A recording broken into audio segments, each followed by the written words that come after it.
C'était une catastrophe pour ma mère. J'ai presque cru que c'était la fin du monde me concernant, ou peut-être la fin de ma vie. Alors bonjour, moi on m'appelle Desti et sur Instagram vous me retrouvez sur diabète etc. Donc j'ai 35 ans et j'ai un diabète de type 2 à tendance cétosique. Alors on l'appelle aussi le diabète de l'Africain, c'est-à-dire qu'on le déclenche au départ un peu comme un diabète de type 1. C'est traité aux médicaments pour une partie et il est évolutif soit vers l'insuline, soit vers les médicaments. Dans mon cas de figure, j'ai commencé avec les médicaments pour arriver à l'insuline. Alors j'ai découvert mon diabète à l'arrivée de mon fils. Ma femme était enceinte au 7e mois. Je buvais énormément d'eau et de tout ce qui pouvait être liquide. Donc 6 à 7 litres par jour. Au bout d'un mois, j'avais perdu énormément de kilos. Il fallait que j'aille voir mon médecin et surtout que j'aille à l'hôpital. Mais on était dans la phase où on devait faire la dernière écho concernant ma femme. Et j'étais pas tout à fait réceptif. Et donc du coup, j'ai essayé de tenir jusqu'au bout, mais patatras. Lors de la dernière écho, au lieu d'aller voir l'échographe, on a fini à l'hôpital. La nouvelle, elle a été un peu particulière au niveau de moi-même et de mes proches. C'était une catastrophe pour ma mère. J'ai presque cru que c'était la fin du monde me concernant, ou peut-être la fin de ma vie. Et puis moi, en fait, je l'ai pris comme quelque chose d'exceptionnel qui m'arrivait, qui pouvait disparaître du jour au lendemain, avant de commencer vraiment à m'y intéresser et de comprendre qu'il fallait que je compose avec pour toute ma vie, pour le coup.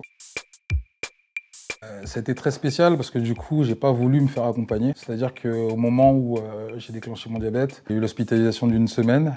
J'ai eu tous les conseils qu'on peut avoir. Et comme j'étais dans une phase de ma vie où je ne souhaitais absolument pas l'accepter et pas le voir, j'ai fait comme si c'était quelque chose que je pouvais gérer comme un dossier supplémentaire si je dois faire un rapprochement par rapport à mon travail.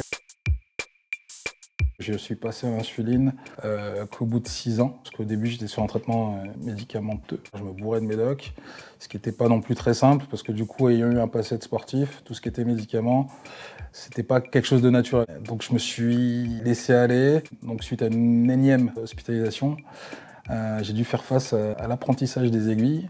Les aiguilles, c'est pas forcément mes amis. Donc la première injection, elle a été craintive, elle a été horrible. Au final, c'était pas grand-chose. Mais comme d'habitude, j'ai fait mon cinéma.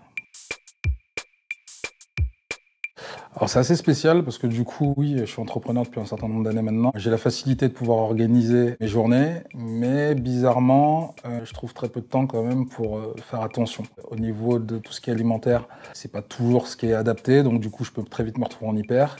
J'ai un boulot qui est très stressant, donc du coup, ça joue forcément aussi sur mes glycémies. J'essaie encore de trouver le bon réglage. Mais c'est vrai que dans mon activité, je bouge beaucoup, je suis très stressé. Donc c'est pas toujours l'alimentation le curseur. Donc il y a pas mal de choses à driver, le sommeil aussi, parce que je dors très peu. Donc forcément quand je raconte ça à mes médecins, ça ressemble à une usine à gaz. Alors dans un monde idéal, j'adorerais, même si on a un pays qui nous aide énormément quand on est diabétique, mais malheureusement dans mon cas de figure, il y a certains dispositifs dont je ne peux pas disposer en termes de remboursement.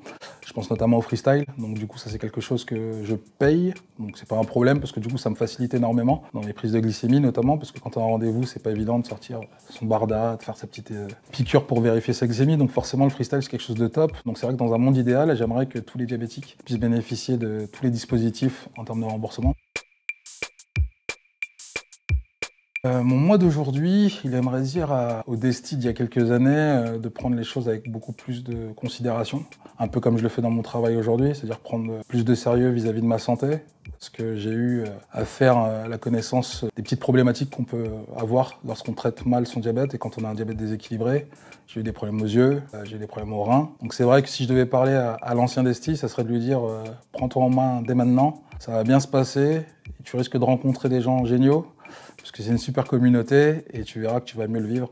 Et c'est aussi pour ça que j'ai créé cette page Instagram pendant le premier confinement, diabète, etc. Parce que ce qui m'avait manqué, c'était de pouvoir échanger librement avec des gens qui me ressemblaient.